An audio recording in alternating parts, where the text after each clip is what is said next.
Hai, ketemu lagi dengan saya Diarita, teman kamu berbagi cerita dan bertemu bersama.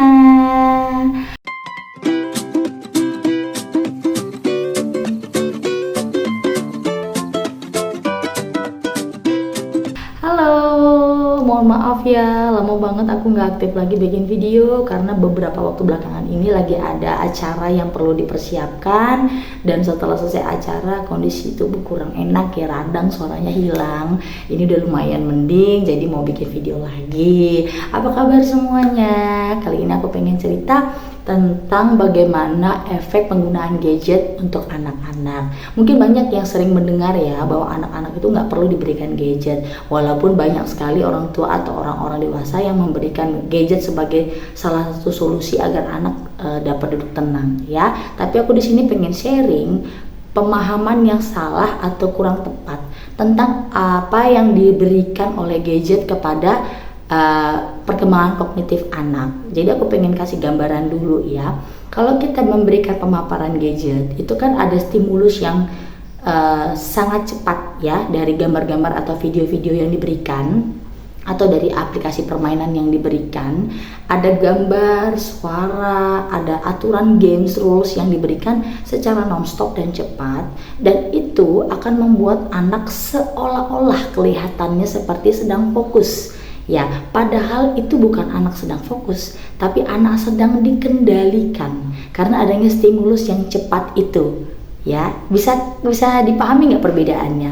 Jadi ibaratnya seperti ini, kalau misalnya kita diberikan sesuatu dengan cepat, otomatis kan kita mau nggak mau memusatkan seluruh perhatian ke faktor stimulus tersebut, ya kan? Kita menggunakan panca indera kita secara total.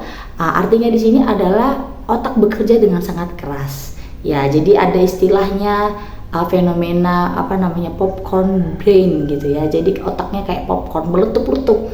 Karena pada saat mendapatkan stimulus yang sangat cepat dan beragam dan nonstop tersebut, otak kita bekerja dengan sangat keras. Kalau kita pernah lihat aktivitas gelombang beta yang ada banyak di dalam otak, itu akan bekerja ketika anak atau seseorang melakukan sebuah aktivitas berat atau membutuhkan fokus yang tinggi ya. Itu aktivitas gelombang beta yang akan banyak munculnya.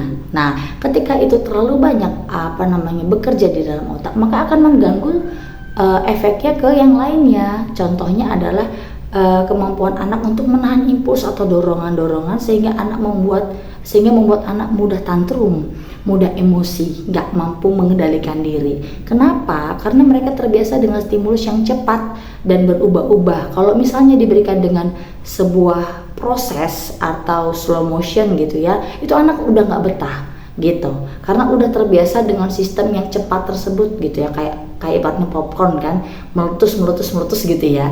Nah, kemudian efek lainnya lagi adalah karena anak sudah terbiasa dengan stimulus yang begitu cepat, itu jadi kayak kebal gitu ya, jadi kayak nggak mempan lagi nih gitu dengan permainan yang sederhana atau permainan yang perlu menguras kreativitas. Itu nggak lagi anak bisa mampu mengerjakan gitu. Jadi sebenarnya anak tuh nggak fokus ya. Jadi anak itu sedang dikendalikan oleh stimulus yang diberikan secara terus-menerus. Itu bedanya, bukan anak fokus. Makanya ini justru gadget membuat anak kehilangan kemampuannya untuk berkonsentrasi. Nah, nanti efeknya adalah ketika anak harus fokus kepada suatu hal, contohnya dia mengerjakan tugas akademik gitu ya, harus menulis, harus menghitung, itu kan perlu konsentrasi penuh, tapi pada satu hal. Nah, itu anak udah nggak bisa, udah kebal gitu, karena dia sudah terbiasa disajikan, diberikan secara terus-menerus gitu ya, dicekokin atau disuapin lah istilahnya ya. Jadi anak nggak bisa berproses kayak gitu. Dan efeknya nanti lebih panjangnya adalah kalau misalnya udah sangat parah kita berikan terus menerus gitu ya, nonstop, itu akan seperti kecanduan gitu ya. Itu kan seperti kecanduan karena ketika anak bermain itu kan ada hormon dopamin yang muncul ya. Hormon dopamin itu memberikan efek senang, tapi ketika itu hilang, itu minta lagi dan dosisnya akan lebih tinggi gitu.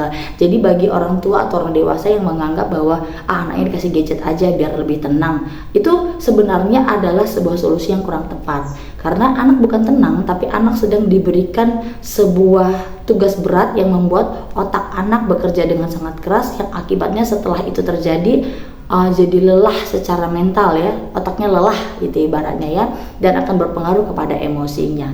Jadi kalau mau anak itu belajar untuk tenang, maka berikanlah dia kegiatan-kegiatan sederhana yang membutuhkan proses konsentrasi tinggi, mungkin mewarnai atau permainan yang membangun sesuatu gitu ya, seperti Lego, bricks gitu, atau main puzzle. Pokoknya yang seperti itu baru betul-betul fokus, karena di situ anak berpikir menggunakan kemampuan berpikirnya dan analoginya, sehingga mencari solusi. Sedangkan kalau di permainan di gadget itu bukan anak berpikir, tapi lebih kepada sistem yang dibuat sehingga anak cuma bekerja sesuai sistem gitu ya. Contohnya hanya pencet kursor tombol ini dan ini begitu ya.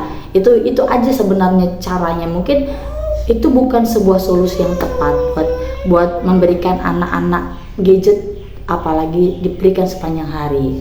Mudah-mudahan informasi ini bisa membantu untuk bisa diawasi dan didampingi ketika anak bermain gadget dan dibatasi penggunaannya.